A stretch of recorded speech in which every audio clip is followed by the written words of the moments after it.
If you're like me and you've been writing for a long time, you may be sitting on top of a gold mine and not realize it. Hey, this is Justin Hitt with Ad Briefing's Copywriting Tips, and I'm speaking directly to the marketer or copywriter who's kind of seasoned, been in business for a while, or has done writing over time, such as individuals who have journals. Maybe you ran a business and you have a journal.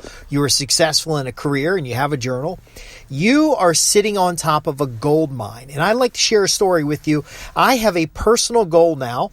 Again, I've been in business for more than 30-something years. I ran a computer consultancy. I run a marketing agency. I've worked for Fortune 100 companies. I've worked for small and mid-sized companies.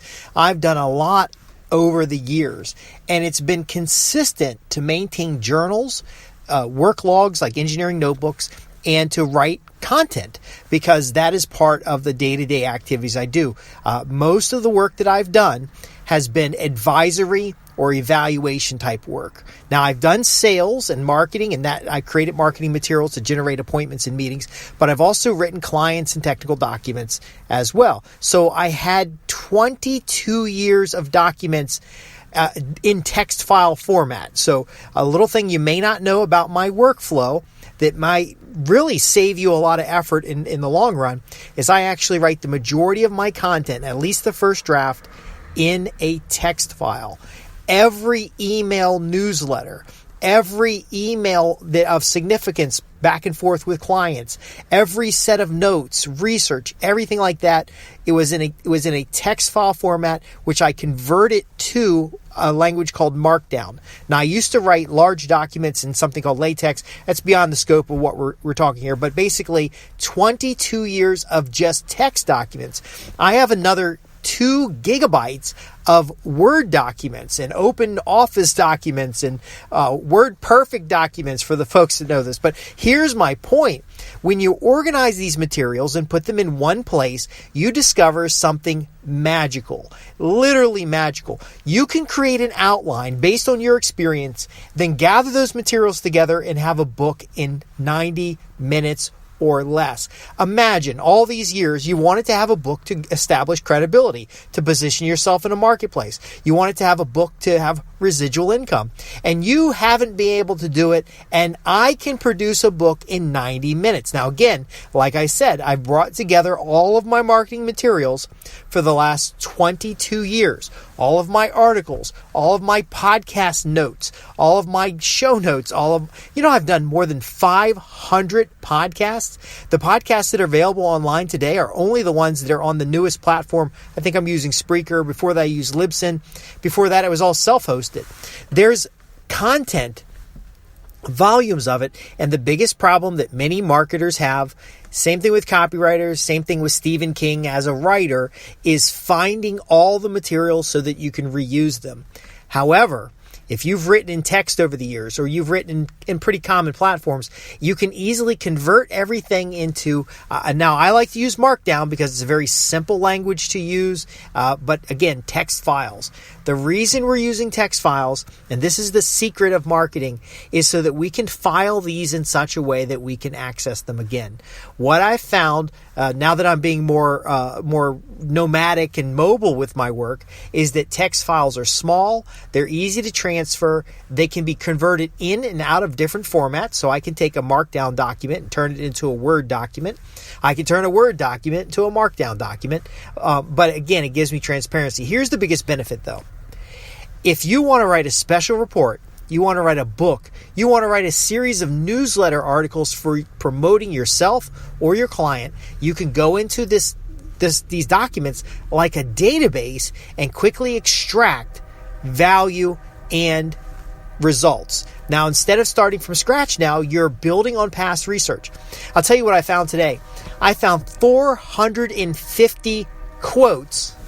There's a little train in the background there. I don't know if you're picking that up, but I picked up 450 quotes and an article about how to use quotes in copywriting. Now, you might be saying, well, Justin, that's odd.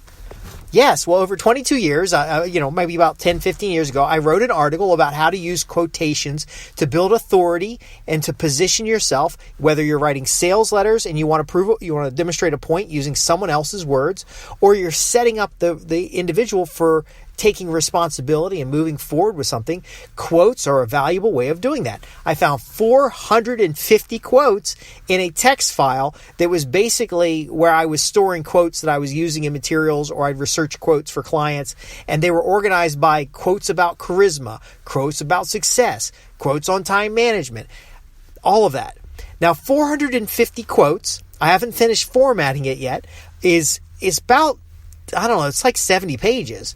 And this article I had about how to use quotes in your copywriting was probably 5 pages. And then you add a biography to that, and then a little excerpt about the newsletter, and then maybe a sales letter. And then bam, suddenly you have a 120-page document. Now, you can format that document because that's 8.5 by 11 format. I could format that down to a 6 by 9. And in a couple days, with just a little bit of formatting, I can produce a report or book that now can be sold. Not only can it be sold, as I can give it, it's low cost. It only cost me 90 minutes to put together today. And I can, it's 90 minutes to put together, but it might be a couple days to format it. But it's better than my first book that took me 30 days to produce after 3 years of procrastination. Folks, can you see what this does for you? If you're able to get all of your copy in one place, if you're able to organize it in a way that you can search, then you're able to just take a topic off of your top of your head, tie it to your experience to create an outline, and then flesh that baby out to write special reports, newsletters, sales letters, even books. Now, what's powerful about this is that I'm using simple tools. Now, I know a lot of you folks want to know what app to use. It doesn't really matter. My technical brain is using a software repository and I'm using Markup, which is a documentation language, and then I'm using a front-end database. I have 2 or 3 editors that I use, whether I'm on my iPad, on my Mac, or I'm on my Windows machine. But here's what's more important. What is it that you want to accomplish?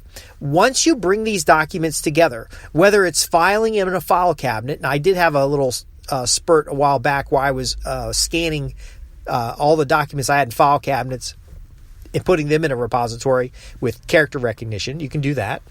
Whether you've got text documents like I had a couple hundred megs of text documents that were pretty much published materials that all I need to do is a little cleanup.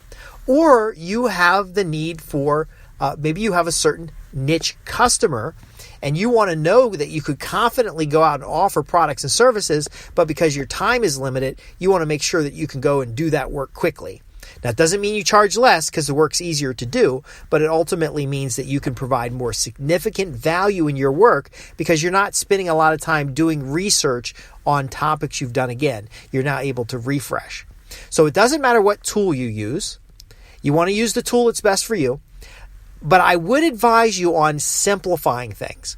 One of the biggest challenges I found is, so I have this network attached storage. It's got like 8 terabytes of stuff on it, video, audio, transcripts of video and audio, all kinds of past materials.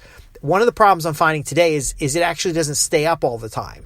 So unless you're buying new technology, unless you're in an office environment, if you've got key fobs and hard drives and everything sitting all around, you want to be able to get that into cloud storage and then make sure that you have some kind of means of searching those materials. That's more important than what tool you use. Now, if you want to do a paid consultation, we talk about the tools you're already using, that's fine. But I tend to use tools that are minimalistic. The reason why I do that is because I want an equal opportunity to sit down on a writing assignment with my iPad, with my laptop, with my desktop, or with any other device so that when I have an idea, I can capture that idea. Or when I even have a few extra hours on travel, I'm not worried about how slow the internet connection is. I know a lot of you folks are using Microsoft Word. That's fine. But I want to go even more minimal than that. Any PC with a web browser, I can go in and edit my documents. Yet I can use more sophisticated tools to edit, search, compile ideas. I use a little bit of artificial intelligence here and there. My point is bringing together everything you've ever worked on. Your body of work is going to do 2 valuable things. 1, it's going to help you be more productive. Number 2, it's going to inspire you to create materials and content. And because you've lowered the barrier of entry, you're now able to get these in front of your customers. Now that's going to mean more consulting assignments, more writing projects, more work. And that is great, but I know a lot of you folks will write in and say, Justin, you're getting me more business than I can handle. You're doing this, you're doing that. Because you'll be more efficient, you'll be able to do that work faster and more and add to the quality of that work. Now, what's interesting is books, reports, these things add credibility to you. If someone comes in and says, hey, John, I need a 40-minute presentation on the idea or the concept of writing bullet points. Do you think you could go back through your materials and find articles you've written on that? Do you think you might be able to go back through your materials and jot down an outline of why bullet points are important and how to write them? And then from there, put together a 1 or 2 page presentation, or at least show notes that you could do a 40-minute talk? Now, I know a lot of folks can do that 40-minute talk off the top of your head. You could present to a customer or a prospect, and you could do it one at a time, and you could share, find out their challenges and speak specifically to their challenges. But here's the problem with that. We are all very busy. Now, if you have a client on the other side of the country and you know it's a $100,000 assignment, you certainly could fly out there and communicate with them. But wouldn't it be exciting? Wouldn't it be nice if when you show up or you show up in advance, you're able to give them a book on the value of bullet points, 15 different ways to write bullet points that sell. And you can talk about fascinations, and you can talk about bullet points that set up an offer, bullet points that confirm the need. You can go through all of those things in minutes because you have an electronic brain that is a compilation of all your materials. Now, there are more advanced techniques too, because all my documents are in text files. I can go in there with Python and some machine learning language and go through and find what's called content clusters. Now, you may not know this because you might not be a nerd like I am, but the topic testing methods that I teach help you determine which topics are of value. Once you determine a topic of value to your audience, you can now go back and mine your past work to create an article, to create content, to create materials, not for you to just, splurge up on top of Facebook or social media, not for you to write articles and content, because you guys know what I have to say about content marketing. You're writing content for the search engines because the search engines make money. How do we write content for you to make money? And the way you do that is to create a book and put it on Amazon, to create a report and put it in front of people. So Dan Kennedy's magnetic marketing system. You write a sales report or a white paper on the value you can deliver to a company, and then you extract from that letters that you send to specific prospects. Now, I've had people write in and say, Justin, you talk about, writing reports that sell, you talk about, writing books, and you talk about all these things to build your authority and credibility, but when I go on Amazon, I don't see a lot of information about you. And that's because, again, I practice target marketing, and I send letters directly to decision makers. I will mine data and find decision makers. I'll rent mailing lists. I'll track them down with retargeting. I'll track them down with all these different ways. Now, what do you think I deliver to these individuals? See, this is very important. The reason I had all these text files, the reason I had these Word documents, the reason I converted documents in the past so that they were searchable, including PDF files, is so that when I find a business that has a problem, or I find a segment in my list that has a problem, I can go back and extract really quickly and do what I call recycle your marketing. And I can write personalized letters to decision makers. And then the personalized letters that work go back out to a larger list. So again, we've talked about the Dream 100 Club. We've talked about Prospect Newsletter. I don't have to take as much time as I used to write these materials because they're either in my head. And now they're in my head kind of scattered around, and you got to, when you have that little harebrained idea, it gets solidified because I can search my database, or I can search the past library of work, or I can stand in front of binders of my work and I could pull it out and say, okay, this customer's having a problem collecting the money that they earn. They believe the marketplace has money that they aren't able to get, so there's a marketing challenge here, but ultimately they don't have a system to get some money up front so that they can have higher ticket contracts. So I pull off the shelf a book on quick collections because this company has a receivables problem, and then I pull down my cash surges book and I write up a little campaign for them, and then I give it to them, and it's done. I don't need to be on social media. I don't need to be on LinkedIn. I don't need to be on all these platforms outside of throwing breadcrumbs out there. I don't need to prove to anybody because I was writing these special reports and these materials. Now, here's the magic of all this.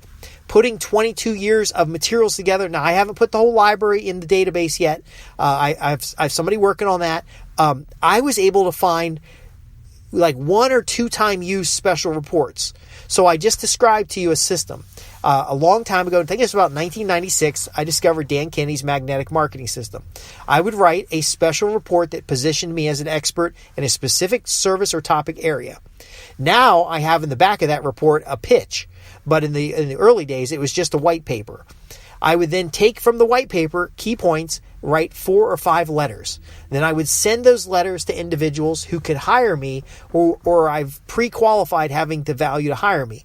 Then I don't have to have a very good website. I only started doing the newsletter stuff in the last 10 years or so because I wasn't able to take on large assignments because I had some non-compete agreements with a primary private client. So what I'm sharing with you is gold. Now, I wouldn't go tell everybody else about this because this kind of gold, putting all your materials in one place, extracting from them special reports that position you as an expert, getting letters out, and then going directly to buyers, you're going to be so far under the radar that your competitors are not going to know the power and reach that you have as a marketer. Now, what's valuable about this is you will get to the point where some of your materials are you can get a book deal or you can, do a bookstore book if you want to. But ultimately, what you're going to discover is that over the last 5 years, you wrote 6 or 7 articles, and those articles are all in the same theme. And those put together with a little bit of editing is a special report. If each of the articles were 400 words and you have 10 articles, you would have 40,000 words. That's a regular size book. You add to the front of that a foreword and maybe some positioning statements, a couple paragraphs about why this book's important. You add to the rear of that a biology about yourself. You add to the behind that some call to action or lead generation offer. And within at least at no more than 7 days, you've got a solid manuscript that you can start promoting. You can do a pre-publication sale. You can offer it to your clients as a bonus, as a retention bonus. You could then chop that report up with excerpts to put into a prospect newsletter. You could do, and I know I say postcard campaigns today, and a lot of you folks are saying, well, what about social media? And I say, you know what? If you got their mailing address, just mail it to their house. Just mail it to their office. They will see it and they'll take action because they're not seeing it on social media. Now, again, so I might have a special report that I give to somebody and they'll extract 100 or 200 little social media excerpts that will all either point to a lead generation page or some kind of article related to the topic that eventually goes to a lead generation page. But ultimately, that report happened first. I'm going to give you 2 more little points before I cut off of here. The report being written in advance, whether it's a long form sales letter or it's a special report or even a draft for a book, it gives you time leverage. Because you can literally hand it to somebody who can edit it for you. You can hand it to somebody who can excerpt articles from it. You can hand it to somebody else to finish it off. Okay, this is very important for you to understand because a lot of you folks say, Justin, I'm doing what you're saying, but now I got too many customers. I got too many assignments. Now I need advice on how to manage workflow. Well, when you end up with too many clients, just increase your rate. Okay, now you're going to make more money with the same amount of time because we really only have 24 hours in a day, and I don't want you working more than 8 hours. I want you to have a personal assistant, a bookkeeper. I want you to be working with a CPA. I want you to have researchers on staff. I want you to have cub copywriters. The world of the freelance copywriter is dead. A freelance copywriter today is competing with everybody in India, everybody in the Philippines. I work for Fortune 100 companies that will hire 10 to 20,000 people in the Philippines at a time, train them up, and they will be as good or better than the hires they can get in the United States. They're available at a fraction of the cost, but those individuals, once they start getting money in their hand, they start having that entrepreneurial spirit, and they go out on the freelance market. Now, laws are different over there. They can work for a primary employer, and then they can also work for anybody and their brother, and that brings down wages in the marketplace. So if you're still a freelance copywriter, if you're still a freelance marketer, there's nothing wrong with that as long as you're accumulating a body of work, and then you go back and mine that body of work. And you add to that database of work. You add to those portfolios. And then you start seeing what works and what doesn't work. And you start doing more of what works and stop doing what doesn't work. 22 years of materials. Now, I found some old hard drives, and I'm excited because there could be materials going back further. But again, I told you the story where I recycled my report on the Punic Wars from elementary school all the way through high school. I did the work once and profited from it many times. That is the core of today's lesson. I want you to build on successes. I want you to get better results with less effort. I want you to be able to build a small marketing agency. You don't have to build a big one. Now, I'm going to give you the tools that you can build a multi-million-dollar agency, but I want you to be able to at least have the flexibility, and I'll leave with my little goal here. I am now positioned that I can work from anywhere in the world. I can work from my travel trailer at a campsite. I can work from a cabin in the woods. I can work from a beach or in the mountains. I can work from my kitchen table or my conference room or my office. I have access to the same workspace environment, the same tools and resources, and I am able to be functional in each of those areas. Now, here's the secret, is that I don't have to work from those environments. Let that sink in. I want you to have the flexibility to work wherever you want to work from. I want you to be able to work with low-tech tools. I want you to be able to work when you're on the road or when you're in the office. I want you to be able to work anywhere you choose to work, but have the choice because you're not chasing the next assignment. You're not begging and hoping that you're going to get that freelance deal. You need to be hiring people on Odesk, not competing for work on Odesk. And there's a couple other platforms too. This is a commodity world now, and you're not Gary Halbert, Dan Kennedy, or Gary Benzavinga. So how do we get you there? How do we get you so that in your niche or your market, you are the number one copywriter? Again, collect that body of work, create positioning papers, get those in the hands of decision makers. It's better than a portfolio because sometimes they're not looking for the portfolio when they're trying to choose a vendor. They're looking for what kind of new idea and concept can we use to get to the next level. Now, I've been a collector of those materials for years. I've got terabytes of PDF files that I downloaded, and those are, of course, all searchable. I have, just bookshelves of books that I've invested in, and I've invested in my continuing education. I can't easily search all that stuff, but I can take notes from it and put it in one place and then come back and read my notes in an electronic format and really supercharge my ability to produce. But I don't have to produce because of all these other things that we're teaching you. I want that result for you. I want consistent incomes for you. I want your ability to grow on demand. And that's what we do here at Ad Briefings Copywriting Tips. Again, I'm Justin Hitt. If you have questions about what I covered today, especially the concept of bringing together all your materials and making it searchable and building this library or body of work, visit me at www.adbriefings.co.uk. Go to the contact page and ask your question. If you're not yet a subscriber to our newsletter, be sure that you subscribe. You could subscribe on this channel. This podcast is syndicated on like 40 channels. So if you just like and subscribe on this channel, yeah, you're going to get an initial podcast. But you get the real meat and potatoes when you come out to www.adbriefings.co.uk, and let's get results together. I want to thank you for listening and being a part of what we do here on the podcast. I think this is like 180 episodes or something on this particular platform. So enjoy. I'll see you on the next podcast.